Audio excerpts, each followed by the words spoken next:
Okay, and I got so what is a lobbyist? Like, what does a lobbyist do? They just go to the government and say, "I want this thing." Yes, and they're going up there and they're screaming at the top of the lungs, "You better help me!" No, I'd be that so is good at not that. what they do. You would be good at Oh, that, screaming at people. yes, I have 4 children, and we've talked about this. I'm very good as if that's what I'm an lobbying is, I'd be so excellent good. screamer. No, so there are different kinds of lobbyists, and this is, I'm going to nerd out for just a second on lobbying since I did Let's it for do it. so long, right? So typically, a lobbyist emanates from the Hill, meaning they come on Capitol Hill, or they come from a state and work in a state legislature if they're doing state lobbying, and they get to know a lot of members, and they also get to know some subject matter. So when you think about, that's typically their provenance, they have some kind of legislative background. That doesn't mean they all do, because some of them don't. I just worked at USDOT. I never worked on the Hill, so it doesn't have to be that way. I see. But then they turn into these two paths. One is they become a relationship lobbyist, meaning they know speaker, the Speaker of the House, or they know John Thune, right? They know them so well. So if you are a client, you can say, I need to see John Thune about this very important thing that I have to have, but not scream about.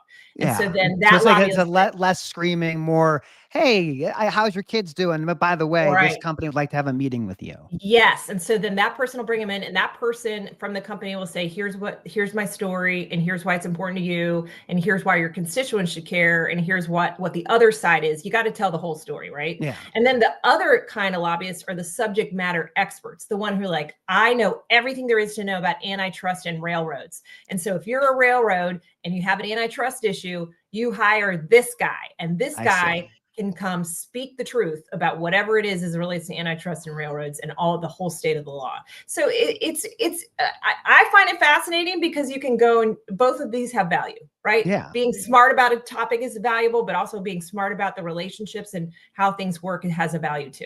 That's what I would want to do. I think the relationship side sounds fascinating. That's kind of like what I do in my own practice now. It's like I know people, I introduce them. Like that's the thing that gets me excited. What were you? Were you the relationship? Were you the expert? Because you did DOT, you did CSX, you've done all these things. Yeah, I was really the whole package. I was the best. I mean, let's be fair. I was the best at everything. Okay, that's fair. That's fair. I don't know. Yeah, I would, if I had to choose between two, I would say I was more the policy side. Okay. I do get along with people, and I have good relationships, and I got to know a lot of people, but I wasn't necessarily the one who was like, yeah, so what happens on the Senate floor is first you have to take this vote, and then you got to take this third vote, and then you got to take the fourth vote. Like I didn't know that. I don't like that's too much memorization. Yeah, I didn't know that, but I could tell you what the important issue was for railroads. And I did it for a really long time. So through that, you realize for any person who represents any company, your word is really, and your reputation is all you have. That's right. And so you've got to speak both sides. You can't just say, oh, nobody opposes this. We've all agreed on it. Don't ask the other side, but we're all on the same page. We're all completely aligned. Exactly. You got to be honest. You got to be straightforward. You got to go through what the minefields are, because when these staffers are telling their boss how to vote or whether or not to co-sponsor a bill, they're going to get those questions. So they need to know them. How much of lobbying is like going out on a golf course? Like, is that like, because I don't golf. Like I have no plans on golfing. I do not intend to golf. Is that like a major component of lobbying these days? Well, I think golfing is a reduced component of most jobs, don't you think? I think don't you? I mean, I don't golf, so I'm with you. I've never used that as a tool for my own development or my own, business professionalism or anything like that. I think it's like a good to have. I don't think it's a need to have. I'll play Dungeons and Dragons, or maybe play some Diablo. Like I'll play those things, but I don't understand golf. So I think we're aligned. Maybe I can find someone who's like, hey, this guy's really good at live action role playing. That might be the next LARP. You're a LARPer. Oh, yeah, absolutely. See, you're with me. Okay. We have to start the show. Give me a second. Hold on. I got the music here. We can do this thing. Hold on. You'll be right back. Hold on 1 second. Okay. Yeah, I'm so sorry, everyone. I was having a great conversation with Ann Rinke, who's the president and CEO of IANA. Oh, I'm going to tell you all about IANA, or maybe Ann will. As always, thank you for joining this live thing that we're doing, or if you're listening to the podcast previously recorded, we'll answer questions. Maybe we'll talk about fraud and theft and liability? Maybe. We'll see. That's the conversation's a fluid thing. Before we can really get into the nuts and bolts of everything, I have to say thank you to some sponsors, our advertisers who make all of this possible. As you see behind me right there, on the pallid bust of Apollo, somewhat adjacent to my chamber door, is my friend's DAT Dial-A-Truck. Since 1978, DAT has been helping people move loads, getting more done. And now their technology, all of the technology. If you know Ken Adamo, and you probably should, you'll know all the great data he talks about every single day with what they get through the great program and data sets at DAT. They've done some cool deals. Trucker Tools, Carrie Jablonski, absolutely. Outgo Freight Factoring. Oh, they're just getting started, is my understanding. More to come on that, I have no doubt. And of course, our newest sponsor, it's still backwards for me. There it is, Genlogs. Genlogs is setting a new standard of care for freight intelligence. Cameras, lights, technology, software. Where is that truck? Where is that trailer? Genlogs probably knows. That's what makes them so interesting. And if you have not found out about Genlogs, I urge you to follow the link in the show notes, take you right to their website, book a demo, learn about what the latest and greatest technology fighting fraud looks like. It looks a lot like Ryan Joyce's company, Genlogs. All right, enough of this. We have to get back to Ann. Ann, sorry for that. How are you? What a nice jacket.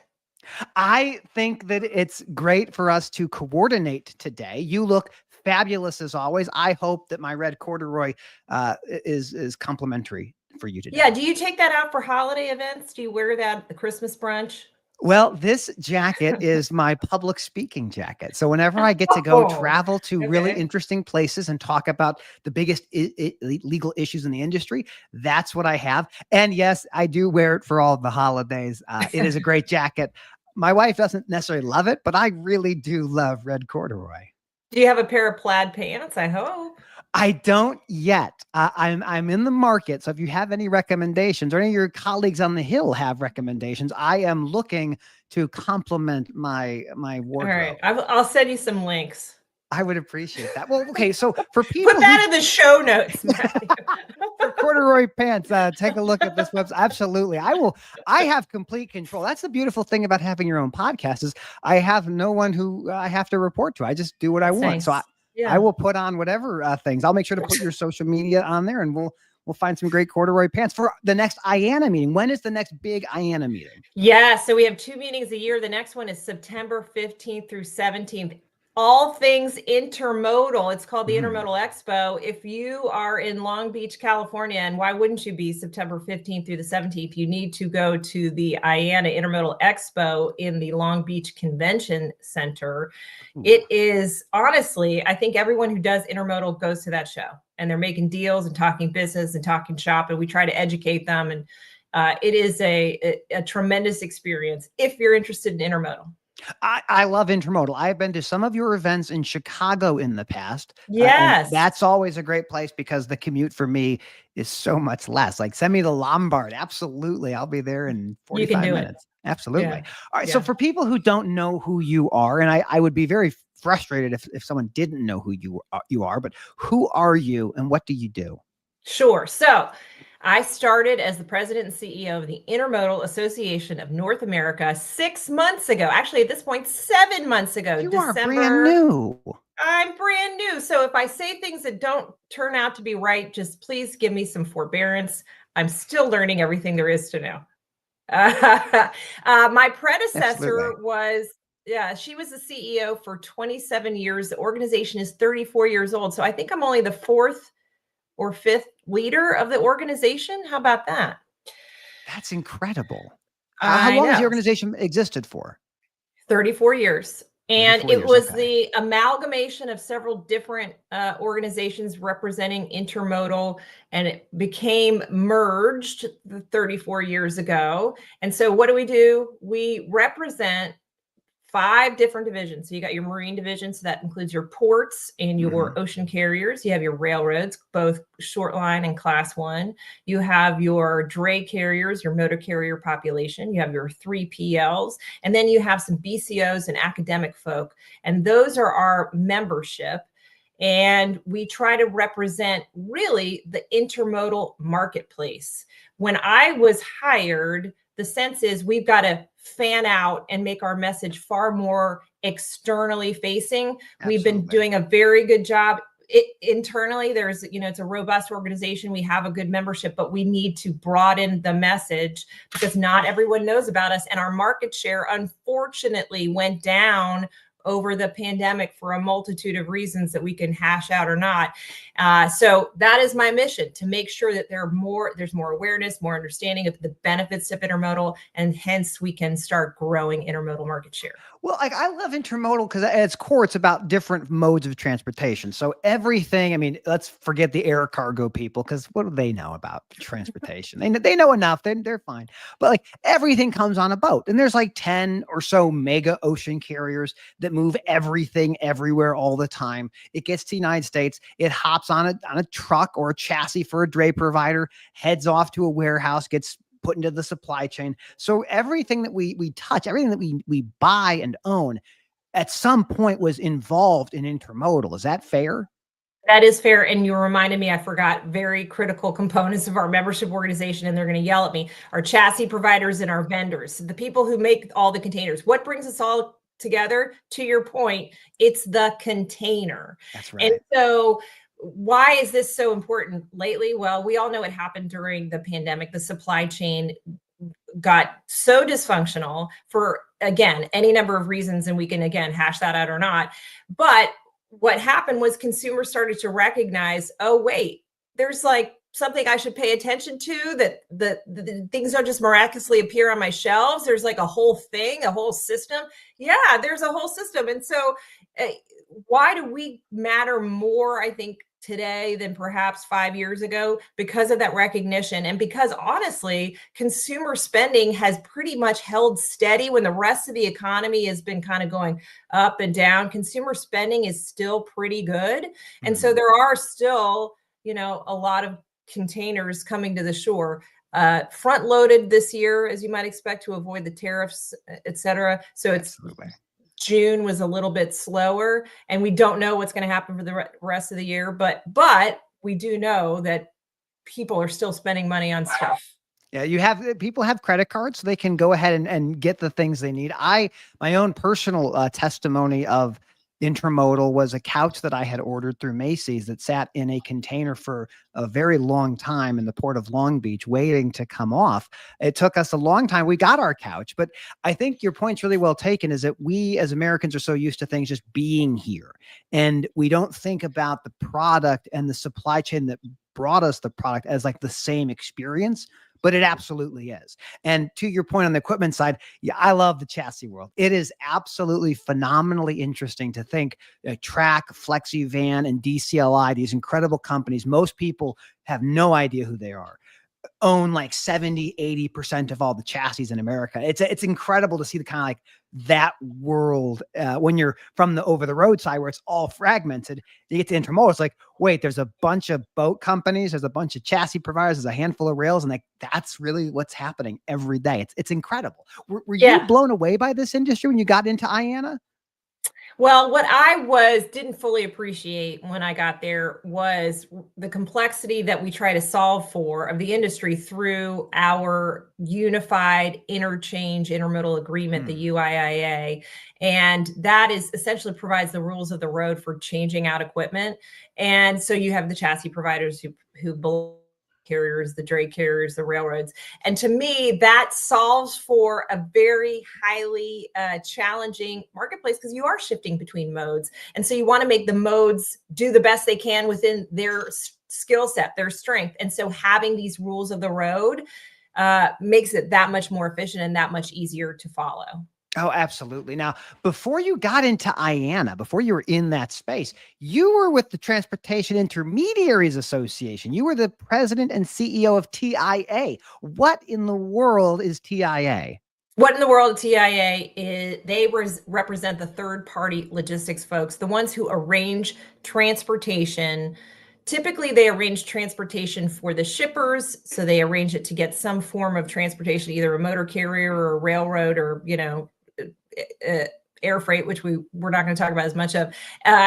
So I they admire are the air people. I don't want to be mean to them, but no, there's I only don't a want to handful be of them. mean to them. There's only a handful of them. And so those folks, as I think I talked to you before we even got started, are the ones who like literally transportation is that's their business. That's all they do. They don't make something. They don't have a thing that they have trying to put on the shelves of the store. They're literally just trying to make the most efficient use of transportation to get those things you need to put in the store to where they have to go. And so what I liked about them, and I mentioned to you, is how entrepreneurial those folks are and how they seek to improve their services, because that's the way to stand out. I think at the time, Kevin Hill's doing great work on tracking the number of brokers because it has gone down since a peak of 2022. I think we're somewhere around 25 to 27,000 brokers. And so that's a lot of people in a space. And so if you're not the big guys, if you're just a middle of the road guy, you really do have to stand out and differentiate yourself by the services you provide. Well, it's so cool to think about like the brokers in general, because like before deregulation in 1980, like they weren't even really a thing. And then you fast forward a couple decades, they're still kind of coming up, but you go from essentially like zero brokers 45 years ago, maybe 6 or 7, but that's debatable. But then today having 25,000. That's incredible. All of these intermediaries. And when we started recording, before we started recording, I should say, we were talking about how much they've grown in the last few years. So brokers now move like 20% of all freight. Is that right? Is that how much they actually move in America? Yeah, and why we'll someday get over the pandemic, not for a while, but let's go back to the pandemic. That when we had the supply chain dysfunction, there were those folks who in the shipper community who were like, I don't know what's happening, right? And so that's when the brokerage community really kind of rose up to the challenge and said, we can figure this out for you, because that's what they do. As I mentioned, that's all they do. They really try to figure out transportation. And so the fact that they were trying to navigate and figure out where capacity was, when that was like the magical wish that we all had, was like, capacity, where is it? And they could produce it and then pull it out of a hat. Shippers saw the utility, the value of the broker. Absolutely. And I don't think that has diminished. Now, we talked a little bit about, in a really uncertain world, which we are in, there are those who want to kind of control every aspect of the supply chain to the extent they can. And so it may be that they want to bring that in-house, but I still think there's enough folk who don't want to do transportation because it's so complicated that brokers will always have a space. It's interesting to see how your career kind of parallels us. Brokers as like kind of newer players. Railroads have been around forever. But before you even got to TIA, you mentioned before you were DOT. What did you do at DOT? Well, I was in the best role that DOT has, which is Deputy Assistant Secretary of Intergovernmental. That was my first job there. And what does that mean? I'll tell you what it means. It means going out and meeting with state DOTs, governor's offices, state legislatures, towns, mayors, et cetera, because they are applying for grants and they want to understand the process, because God knows it's really complicated, right? Applying for a grant, sometimes these grant applications require, hundreds of pages. And so you're trying to figure out, like, what do you need from me? I don't know. Please explain this. And so that's what we did. We just explained, here's what you need to do to apply for a grant. Here's how we can make the process seem more sensible.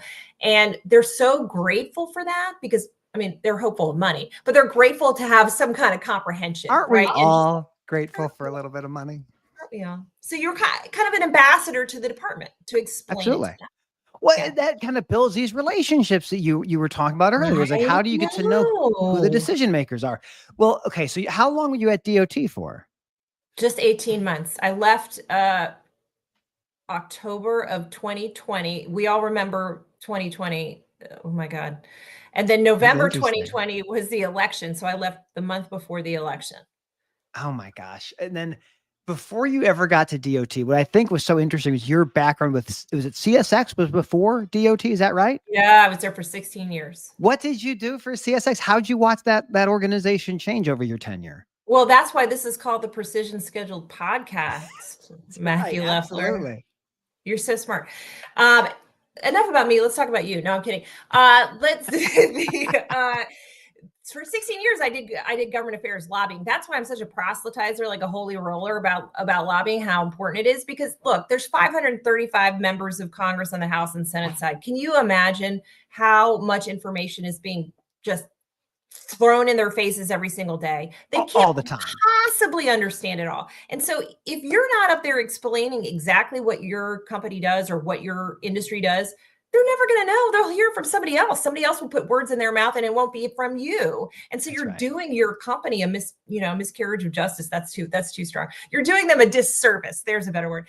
You want to tell the story of the company you're a part of. Like, you don't need someone else to tell your story. You tell the story better than anyone else does. And they know that at least when it comes from you, you have a place of accountability. So if something goes wrong or something has happened, you can go back to your organization and say, hey, this is what we're dealing with. This is what their people are saying about us. That's right. That's right. And if you have a strong enough relationship with the person you're talking to, they'll tell you, look, my boss does not support this at all. I'm so sorry. We're not going to go out and be ugly about it, but we can't support you. And that's fine. At least, honestly, as you know, this no is an acceptable answer. No answer is not an acceptable answer.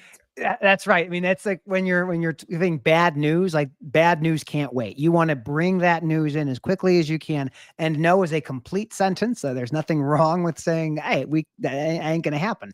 So now the part that I get excited about, like we were talking about this before. I know the law, the separation of powers.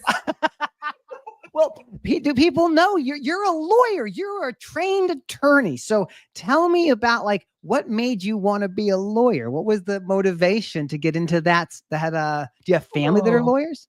Yeah, but I mean, I want to hear your perspective too, because I think a lot of people fall into it for sure. Mm-hmm. And then there's some people who are motivated to become a lawyer. And then once they realize what a lawyer does, they're like, maybe I don't like it. You, it sounds like, wanted to become a lawyer and now enjoy being a lawyer. That to me is the win. You just won. I'll unpack that a little bit. When I was born, my father had already spent 10 years working for Roadway. And I knew the one thing about transportation I learned as I got older was that you were always traveling. So for Dad, he was on the road at least half of the year as a maintenance guy at Roadway, then Airborne before DHL bought them, and then he made his own company. So I was like, I don't want to do that. I don't want to do transportation. I was a political science major. I had been a track runner, but I wasn't good enough to become a professional. I was like a good Division I-ish runner. What was your event? I have to find out now. I was 400-meter dash. Oh my God, I love the 400-meter. It's the best race. So my claim to fame was in 2003. I was second in the state of Illinois in the 400-meter dash. In my preliminary race before the finals, I ran my best time as a high schooler, 48.48. And then in the finals, I got 49 and some change, but I got second place. I had a scholarship to Western Michigan, a Mid-American Conference school in Kalamazoo. And when I did Western Michigan, I was okay. I was an okay runner, but I learned that nobody wants to watch men running ovals, and they cut our program. They cut the indoor track and field for men. They cut the outdoor track and field and cross country. And in fairness, I remember looking at the stands and not seeing a single human being watching us. So I transferred to University of Illinois, and they said, Mr. Leffler or Matthew, you can come and you can run. I said, well, how much money will you give me? And they said, none, you're not that good. I'm like, oh, then I don't want to do this. So then I abandoned my career as a runner. But were you also a sprinter? Yeah, I ran cross country and track, and I just loved the 400. You know what? I got faster after high school, like one of those kind of things. I think women are different in that respect. They sometimes, for whatever reason. Anyway, but I just enjoyed it so much. And I would have enjoyed watching you. I enjoy watching men and women run around an oval. I do. To this day, if I see it on TV, I'm watching it. What I love about the 400 the most, in the 100-meter dash, my record was a 10.5. I was okay sometimes, but the 400 meters, if you run that, no one can say the wind made you go faster, because at some point that wind is going to be in your face. So there's no excuses. It's just run it until you throw up. And that's what I tried to do. If I tried to run until I got so tired and so sick that I would stop at the end of the race and I would throw up. So that's Oh a my little God, bit about that's me. such a nice story. Maybe if you come to the IANA Expo, we can do a 400 meter dash. We should do a relay. We should raise money, and we could tie it to brokers doing relays and intermodal. I think we Yeah. could do really good. I would probably pull my hamstring or Pull my a quadricep. hammy. Yeah, I'd get hurt. I'm 40 years old. I'm not built the way I used to, though I my know mind thinks I am. your quick muscle twitch fibers aren't as quick as they used to be. They're still there, but they can't sustain anything. Like I got 2 or 3 steps and then I'm dead. I mean, that's the world we live in now. It's very It's the world difficult. we live in right now. Okay, so let's you're go to law school. What did you want to go to law school for? What was your thinking behind that? I think it was a sort of imaginative approach to what I thought lawyers did, and maybe it was influenced by television. But I just felt like, oh, I'll get to debate and argue, and I We'll be in love court debating and every arguing. day, fighting for the little guy, fighting Fighting for people. Yeah, that's not really what you do. No. I mean, some people do, but not most people don't. Most lawyers do not. Even litigators, they go to trial once a year is like what they do. Like I was the same way. I was like, I don't want to be an adult yet. Law school is 3 more years of not having to be an adult. Let's do that. And then you get out of law school. And I love the experience, but no one was hiring lawyers in 2000. Like it was not a great because of the market. financial crisis still, like recovering from that. Absolutely. So I got into an insurance defense gig, and in the insurance defense gig, I was doing truck crashes, and I was like, "Oh, this is great." Toxic. So that's how you got into transportation. So I was doing that. And I was like, what blew my mind, and this is for those who know my talk about a lot. I love maintenance. I love preventative maintenance. I love scheduled maintenance. I love unplanned. I don't like unplanned maintenance.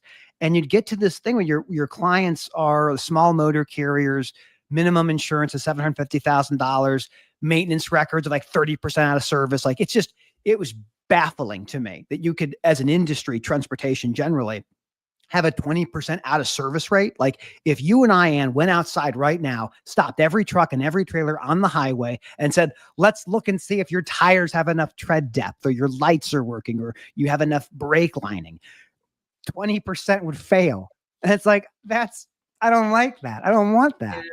Yeah. So I ended up leaving the practice to go work with my father's company as general counsel. And I was a vice president of sales. We did maintenance. We were a maintenance company. So that's why I got back into really loving the law, because on the insurance defense side, I did not love it. What did you do when you got out of law school? Yeah, I worked at a large company, large law firm that represented large companies. And I won't name names, but one of the large companies we represented had some sort of negative FTC inquiry against it because of unfair and deceptive trade practices. Oh. And so, so you're doing work for a client that may not have been the best. And then you're just doing work of a trained monkey. Like you're not doing anything valuable. You're looking for keywords. Like you're doing doc review. You're doing doc review. Oh, that's what robots do now. That's what robots do. That's what Ryan Schreiber's AI robots do. We have to talk about Ryan Schreiber at least one time. We do. He went to Michigan State just like I did. He graduated a year, maybe 2 years before me, but he's also a Spartan like myself. Now, the difference between me and Ryan, at least at this moment, is I'm also an adjunct law professor. So I teach law, that's which is exciting. Quite interesting. So, someday, maybe not today, but I'd love to hear how your students are feeling about their careers, because it's just so, again, I do think there are people who just are like, I don't know what else to do. And then there are people who are like, this is what I'm going to do. And it's just, you get all kinds in law school. That's for sure. What I love about supply chain, and I use supply chain law, it's a topic I teach, but it's about businesses. Helping businesses navigate things like wage and hour claims, or what verdicts or liability looks like, how commenting works on proposed regulations. Like these are the things that, like, blocking and tackling supply chain will teach you everything in this country. And that's why I love supply chain just generally, because it is every single thing. It's the roofing company, it's the over-the-road motor care, it's the rail companies, it's the technology companies. So I find that people, when they understand what supply chain can be, then they get really excited about what they can do with it. So my students had a great experience. For my very first class, they tolerated me and my antics, but it was a lot of fun. I look forward to doing it again next spring, but it's nice being a professor. I insist people address me as professor, but they don't right now. They say you're liege. Yeah. Back But to our LARPing analogy. back to the learning. I think you have been doing good work. Obviously, you always do, but a lot of good discussion around negligent hiring. And I know that's sort of more my past than my Yeah. current job description, but we do care about that. And I do think it's a good idea to get this split in the circuits resolved because ultimately it makes a more, certain operating environment. I think the big thing that you and I talked about a little bit is the FMCSA has not had the ability to do inspections of most trucking operations. And as you and I know, 90% of the carriers out there don't receive any inspection. That's So how do we reconcile that with this somehow the other side believing that there is this requirement that you need to check all the boxes when there may not be any boxes for a broker to check? Yeah, I think that's a great kind of point. So for folks who've been paying attention to this broker liability issue, what it basically boils down to is a broker uses the federal database to find a motor carrier. They may use other software that has access to carrier vetting, highway, gen logs, carrier 411, RMIS, carrier. There's a million different things you can do to find a motor carrier. Once you select the motor carrier, that's like your job as a broker, price, route, and service. That's kind of what you're around. You're not a guarantor of the safety of that motor carrier. But what's happening in these broker liability cases is a truck takes the freight, goes driving, has something catastrophic happen. And then the plaintiff attorneys look and say, well, who else can I sue? Can I sue the motor carrier? Of course. Can I sue the driver? Of course. Can I sue the broker? Let's give it a try. Can I sue the asset manufacturer? Let's give it a try. How about the shipper? Let's give it a try. And what has been so shocking is this split, as you mentioned. So we have, on the one hand, the Seventh Circuit, which is like Illinois, Indiana, Wisconsin, the 11th Circuit, like Florida, Alabama, those guys, versus the Sixth, which is Michigan, Ohio, Tennessee, and others. And then the Ninth, which is California, Washington, Oregon, Nevada, all those people. And that split is one group says no liability, one group says there is liability. We absolutely need the Supreme Court of the United States to pick up one of these cases. They have to. And my hope in the article I penned for FreightWaves today is about that subject. So we'll see what happens. I believe I like to read the tea leaves, make predictions. If SCOTUS takes the case up, SCOTUS will agree with the Seventh Circuit. I think the Seventh Circuit is right. I don't think brokers can be held responsible. And if people don't like it, they should change the law. There's a process for that, but it's not through, civil litigation in the state courts to try to overturn federal law. That's what I kind of think about it. Yeah, I couldn't agree more. Even if it is my past, I still think that's right. It's not written anywhere. It's not in the penumbra. It's not in any of the right, as they say. Like it just doesn't exist. And I thought the cogency behind the Seventh Circuit and the 11th Circuit was, to me, far more persuasive than the other side.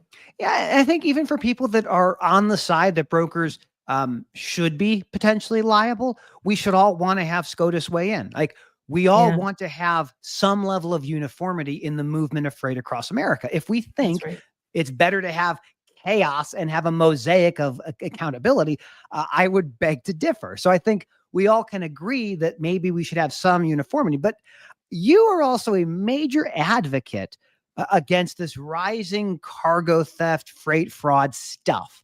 And I'd love to kind of get your perspective because I've read a lot, but from you, like what is cargo theft to begin with? What is this freight fraud everyone talks about, and how big of a problem is it? Yeah, so we all know about retail theft. We've seen it probably, unfortunately, either on video in front of our very eyes, the smash and grabs where people are in a sort of organized fashion going after things. That's why your deodorant is now behind lock and key at stores. Because of that, people are getting things in bulk and then they're selling it through back channels. And so cargo theft is a version of that, but on a larger scale, in that you have these organized groups, some transnational, but some cartel, who are either through inside information or through their own sophistication are tracking certain trains a lot of the names that have big package services, ripping them open. They all have seals on them. They're ripping through the seals. Even if these are very good seals, they have ways to get around it, taking all the packages off, and it looks like a ransack job. So they can be doing this when the railroad is on the line. They can be doing it when a dray carrier is in an intermodal yard and is dropping off the container. They can do it anywhere along the sort of supply chain. And so what makes it challenging is a couple things. One is, to date, the enforcement really has not been consistent. There are some states that do not have the resources, or they may not have the philosophical bent to get involved, because they say this is not a human crime. This is a civil thing. Let's go is a sue. Business crime. Yeah, go sue each other. Go figure it out. The point I think that we're trying to make is this actually has an implication if it is a transnational organized cartel that is conducting this, and many times they are. There are other things that they're doing, including human trafficking, including money laundering, including drug importation, all of the above. And so this is not just some, jack thief who comes by and's like, oh, look what I found. It's not that. It is far more strategic. And so we have been heartened to get some attention from members of Congress, particularly Chuck Grassley, Deb Fischer, and Mike Ezell, Earl Holmes Norton, all these folks who are trying to say, here's a couple things we can do. We can help on enforcement, right? We can create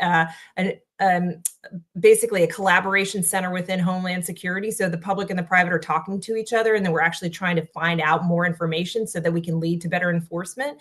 And also we can try to tighten up registration requirements, particularly at FMCSA, where there are things that FMCSA should be paying attention to, but have not had, I guess, the database sophistication or modernization and actually an ability to do it. Now, that's an interesting thing. I want to kind of get your thoughts, because you were at DOT, FMCSA better than most. So generally speaking, my understanding is FMCSA has about $1 billion annually as their budget. They're regulating the 550,000 motor carriers, 25,000 brokers we mentioned, 4,000 interstate bus companies, and then millions of CDL holders.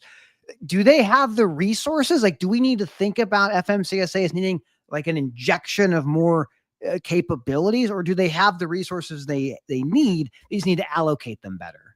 Yeah, you're exactly right. They've been given a lot of money, particularly in the last transportation bill that passed during the Biden administration. They have been given a lot of money, and they've been given money to hire more people. But as anyone who's worked or has in the government or had been to a DMV, things take the best experience. Things take a lot longer. They have certain requirements they have to meet if they're going to do any kind of hiring vendors, right? Like their bureaucratic process for making sure they have the right vendors is pretty onerous. And so that means, like, let's say they want to improve their database registration system. And they are, I think you've talked about this too. They are actually improving it. They can't just say, okay, X company that's so good at this, we're hiring you and you're doing it. Like they can't do that. So that takes time. And you've been paying attention to the DOJ stuff as it relates to this administration. There have been people who have taken these retirement packages who were there for years and had a lot of expertise. And that's challenging, because then you have to bring new people on who don't necessarily have that background. You got to educate them. I don't blame them for the slow pace, but the fact is that it's allowing thieves to slip through the cracks. I've heard numbers thrown around, but I've heard $35 billion annually when it comes to cargo theft, freight fraud. Does that number sound right to you? Is it bigger than that? Is it smaller than that? Yeah. So I think you're right. When you talk to like the CargoNet boys, I don't know why I call them the CargoNet boys, but anyway, the CargoNet boys, they will tell you, our data is as accurate as the people who file a claim with us. That's the key. Right? And that's the key, which is not as many people who have incidences actually file claims. And that's for another couple of reasons. One is if something happens over the road, either at a truck or railroad, and you don't notice it until you've gotten to your destination, where do you file a claim? Mm-hmm. Who knows? It could have what been jurisdiction? What jurisdiction? It could have been hundreds of miles away. And also, do you want to affect your insurance? So sometimes they don't do that, or they don't want to take responsibility, or they just want There's to a say, lot of, I've heard like people have shame too. It's like, I don't want to go out there and say how I messed up or I've had the wrong thing. yeah, We'll just write it off and we'll move on. Cause this is, we'll just you know, eat it. Yes. exactly. And that's what gets me so interested. I'll mention, I have a friend who's got an event tomorrow, Daniel Spinelli from Descartes. She's got Ken Riddle from the FMCSA, and they're doing a Oh, yeah. special like symposium That's tomorrow. awesome. Yeah, sorry, July 24th at 1 p.m. I'll put it in the show notes, but they're doing some additional collaboration with FMCSA to figure out this issue. I want to know, and now we're getting close to like where we have some rapport, we have a good relationship going here. Broker transparency. What do you think about? Do you think about that anymore? Do I think about it anymore? Well, yeah. So IANA, one of the first things I did when I got to IANA is we wrote a letter opposing broker transparency, just to be supportive of my boy Chris Burrows and the TIA. It's not as something that we think about as fervently, perhaps, at IANA as TIA, because TIA, it's a gut punch, right? Absolutely. It would be a gut punch to the membership. It would certainly be a gut punch to some of our membership, perhaps not all of our membership. My thoughts on broker transparency is, what problem is it seeking to solve, and then how do you actually solve it with what you're asking for? So I don't understand the argument for it. Really, it emanates from a time pre-deregulation. That's right. Where the relationship between the broker and the carrier was fundamentally different. These folks are not real estate brokers in that sense. They are their own people. They have, two different relationships with the shipper and the carrier. It is not, they are not acting on behalf of someone. I just don't think it makes sense to me if you find out 48 hours later that the margin was 15%. What should it be? What should America allow a broker to have? We need to have a regulated industry again. It sounds like I did on the same path you've mentioned. I did file a public comment opposing the broker transparency regulations. Fundamentally, I believe it's outside the purview of the FMCSA. Their mandate is very clear about safety, and I am hard pressed to understand any argument that says, if I know how much the shipper paid the broker, then I'll be safer. It's like, that's not the question. Though exactly. I will say, every time I go to Walmart or to Best Buy, I demand that they tell me how much they paid for the product before I buy it, because I'm not going to buy a product from Walmart if I don't know exactly how much they paid for it, because it's only fair, right? It's only fair that I should know. Sure. And also, this, that's just one input, how much you were paid for by the shipper. How many other things are inputted, right? Cost of labor, cost of your space that you're paying, the services you're providing, the technology that you're providing. What the payment terms are. You net 120. I mean, there's a whole gaggle of things. You're exactly right. Yeah. It's interesting, though, because the conversation that is coming out of this administration is very, very sort of owner-operator friendly. I would say more trucking writ large, but very owner-operator friendly, particularly with like the English language requirement and having that be out of service, speaking of out of service. So I don't know that if I were at TIA today, I would feel a little worried about where that leads. But I think, to your point too, there's such a tremendous legal argument against it. For example, I think it was in 2019, there was a defense of contract. I'm forgetting exactly the name of the bill, but what allows is the contract is a trade secret. So you can't actually reveal it without then getting acquiescence from the shipper. And why would you do that? Yeah, I think the other piece I go back to, and the same token, is the contractual waiver between the shipper and the motor carrier and the broker. Like, the broker forces this waiver of the reporting requirements, and there's nothing in the proposed rule that would change that. So even if you got these new rules of 48 hours electronic files being sent, whether it's automatically or after someone asks for copies of them, if you have that waiver in place, I don't see that going away. So unless you're tackling the waiver and you're going to come in and say private businesses can't have contracts like this, you're asking the FMCSA to do something so vastly outside of their depth and their expertise. You're just asking for trouble. Because what I'd love, this is controversial, and I'm going to be very clear. I love it. This is just my opinion. This is no one else but me. I would love to see FMCSA do a better job enforcing vehicle maintenance. Like, let's just get out of service rate to like 10% as opposed to 20. And then we can talk about whatever you want to talk about. Just make the trucks and trailers safer. But that is a very hot take, and that is not popular. That is not hot take. So out of service rate, inspecting more carriers, and potentially trying to hone in on a better and tighter registration system. Let's start with those three things that we've just talked about during this conversation. Wouldn't that be nice? Then trying to dipping your toe into a commercial negotiation between two arm's length private entities. Oh, that sounds like a winner. This is why I should be a lobbyist. I'll go to Capitol Hill and I'll just scream as loud as I can. That's what it takes. About maintenance. People be like, this guy's crazy. Lobbyists are doing it all wrong. What they need is more screaming. They need red corduroy jackets and just screaming at the top of their lungs at nice restaurants, maybe a Red Lobster, maybe an Olive Garden. You never know. Listen, Red Lobster is gone. Red Lobster is gone. You got to let it go. I found recipes to make my own version of Cheddar Bay biscuits, and we have done it, and they are fine. There's still a way. They are fine. Is that what you just said? They're good. Yeah, they're fine. I'm not gonna. It's not like Texas Roadhouse. And they are adequate. That's all we can hope for in this business. Okay, so now I want to segue to like, what at IANA? What are you getting excited about? What is on the horizon in the world of IANA? Yeah, we're gonna take the world by land, sea, and air. I like that. You like that?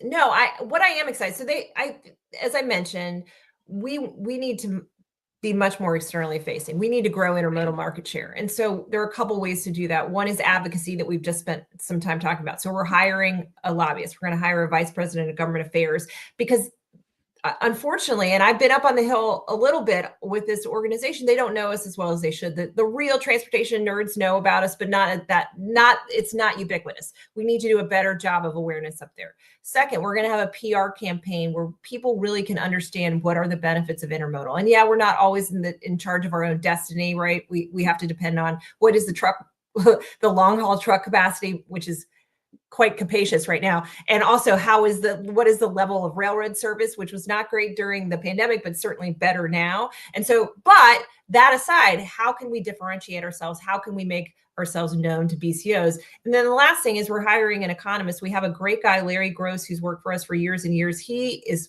God bless him, he is retiring. So we're going to bring an economist in at the end of the year. Don't worry, we don't have a retirement party yet. We're going to bring someone in-house, and we have data today that we use and we send out once a month. But what else can we do with that data? We really want to be the thought leaders about what is the actual impact to your, say, congressional district of having the intermodal business that we do. How many jobs do we provide, et cetera? And so that's something that's really exciting. Connecting all the dots as here's what intermodal does for this country and what it does for your district and what it can do for the economy. Do you see yourself collaborating more with like the TIA or the ATA, and like what things like you can piggyback off of things that they are pushing for as well? Yeah, and we've had some opportunities already. One is cargo theft. We have we're working with fabulous group that, it includes the National Retail Federation, includes AAR, includes UPS, it includes RELA, all those folks who are really focused on the problem to solve of cargo theft. And, we've worked on tariffs and trade with the National Retail Federation, a whole bunch of other, World Shipping Council and others.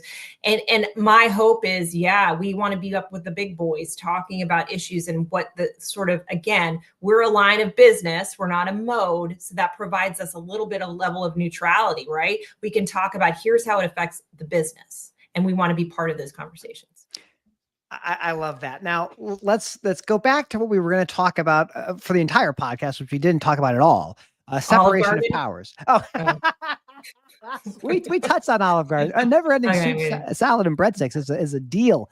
Put that in the show notes. We'll have the deal for Olive Garden in the show notes. But you still find these topics of separation of powers so interesting. I know, so interesting. So what's got your attention? What's got your curiosity right now? Well, So a couple of things. One is, I talked a little bit about grants, and when I was at USDOT, the grants that we would talk about. Well, the reason that there are so many grants at USDOT is that Congress decided, 25 years ago to essentially to get rid of their ability to earmark. They were shamed out of it, and so they used to have all this abuse, like look at all this pork in these bills. But Congress has power of the purse, right? And so they essentially ceded it to the executive branch. And now executive branch, yes, the Congress provides the money, but they're the ones with the discretion. They get to award it to whomever they want to award it to. That's right. And so it's fascinating to me that Congress, every generation there's one branch that's preeminent. It seems that Congress has ceded a lot of its control to the executive branch, and part of it is political. Like whoever is the president, that party is like, well, we got to do what he says, right? It's such an interesting, but not during this podcast, but in previous conversations with you and me, we were talking about the International Economic Emergency Powers Act of 1977. Yes, and this is no one knew what this statute was until we had Liberation Day announced, and the president declared a national emergency on fentanyl and other things, and made all these tariffs. And so today is Friday, July 18th.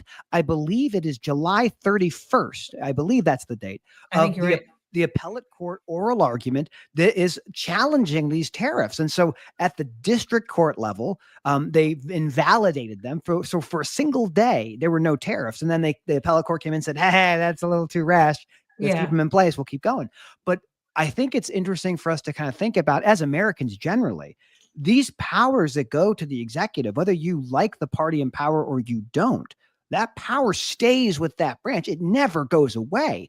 And we have this executive that has more power than it has ever had in well over 100 years. It's incredible. What do you think about that? Is this like a good time for people to kind of get back into Schoolhouse Rock? I hope so. We need to boost our civics education, because to me, it doesn't matter if I believe in tariffs or if I don't. What matters is this being done the right way? Because we need to know that. And by the way, if it's not being done the right way, meaning the executive, there isn't a true emergency, or it should be coming from the legislative body, why is the legislative body not standing up for itself? So to that end, it doesn't matter if you believe with the underlying policy. And unfortunately, we all get in our little corners and we're like, but I believe in this. I want my team to win. I want them to win. And so I can't go against anything they do. But to me, that's sort of where we go wrong. As Americans, we've got to appreciate that this is a delicate balance, and that we always have to reassure its continuation, right? And the only way to do that is by being educated about how it works. This is why I could never be a lobbyist, because I would say that every member of Congress, House and Senate, should lose their jobs. Because I think that the challenge we keep running into, and you've alluded to it properly, which is we identify party first, branch of government second. And our founders never conceived of that. There were parties, quasi parties, but nothing to the degree we have today. And they would never have guessed that a senator would say, I defer to the party boss. I don't care about my institution. And once the institution loses that power, they don't get it back. Like, no one's saying, oh, I'm so sorry. I use the example, and this is, again, controversial, so people can give me all the hate. But when we were talking about striking Iran's nuclear sites, it was a conversation on should we do it or should we not do it. I don't remember seeing anything anywhere saying, has Congress authorized us to do this thing? Because clearly this is something that they have the only power to do. Yeah. But, who am I? When was the War Powers Act last invoked? And at this point, we haven't necessarily had wars. We sure had, we've had some, right? We've had action.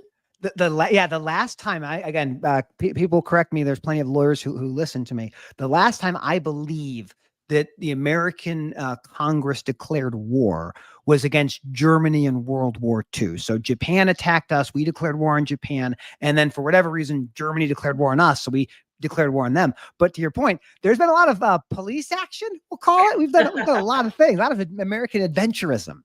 Yeah, us being adventurous. Yeah, exactly. And again, you could be in favor of it. For goodness sake, this is not the point. Our point is not to say the policy is right or wrong. The point is there's a process that needs to be followed, and it's there for a reason. The guardrails need to be up. And so that, again, it's irrespective of president. So executive orders, I can't stand them. It doesn't matter if I agree with the underlying executive order. That does not matter. What matters is the executive doesn't legislate. That's up to the Congress. And then people say, well, Congress doesn't do anything. They don't pass any bills. Well, that may be the case, but then that's sort of part of what get rid of the founders people. thought about it, right? Like the founders were like, well, we don't want things to happen just because in the passion of the night. We want it to be a deliberative process. So absolutely. And the thing is, like, to your point, it is a bipartisan problem. Like the Republicans and Democrats, when they have power, they do this. The declarations of emergencies. I did some cursory research before we went on today, but like the average duration of one of these emergency declarations is 10 years. So it's like, oh, interesting. We're in a perpetual state of emergency. That sounds good. That sounds good. Well, all right, we are getting at time, and I need to know, where can people find more from you, and where can they find more about IANA? Yeah, if they go to www.intermodal.org, that's where you need to go. And then I'm all over LinkedIn. If you ever want to message me on LinkedIn, ANNEREINKE, I actually respond. You know who's the most responsive on LinkedIn? This guy. The guy with the red corduroy jacket. Well, you responded to me, so I was very, very very blessed. Well, and I will put all the things in the show notes, especially our red corduroy pants. We'll get some good deals. Hopefully, yeah, I'm going to get you a couple of recommendations. For IANA's big meeting in Long Beach, are you going to be able to can I give my viewers or listeners a discount code? Can we work on something offline? Oh gosh, yeah, I'll have to think about that. Well, maybe we can work something out. I think that'd be awesome. Well, thank you for joining us. Let me say goodbye to the folks. Hopefully you stick around afterwards, but thank you for being a part of the show today. I loved it. There you go, folks. Once again, we go unto the breach and we try to find ways to bring you interesting insights from the leaders in our supply chain. Our supply chain never sleeps. It never rests. It's a $1 trillion domestic industry. Brokers moving 20%. So much coming intermodal, containers, boats, and trains. If you were not following IANA or Intermodal, that's I think their handle on the old X. That's where I follow them. You should be. I'll have all of that stuff in the notes for you. Thank you for joining us as always. And a big shout out to our partners, our friends over at DAT. Dial a Truck. Ken Adamo says they got the best data. I tend to agree, but I'm not a data scientist. I do know, though, they have over $1 trillion worth of freight transactions in that massive, beautiful data set worth digging into. And if you are new to DAT, you can save money. There's a link in the show notes. It gives you 10% off for the first 12 months. That's a great deal. And then my friends over at Genlogs, Freight Intelligence, setting a new standard for carrier vetting. Oh my goodness. If you're losing your trailer, dude, where's my trailer? I'd ask Genlogs. Chances are Ryan Joyce knows exactly where it is. Thank you as always for joining us. I end the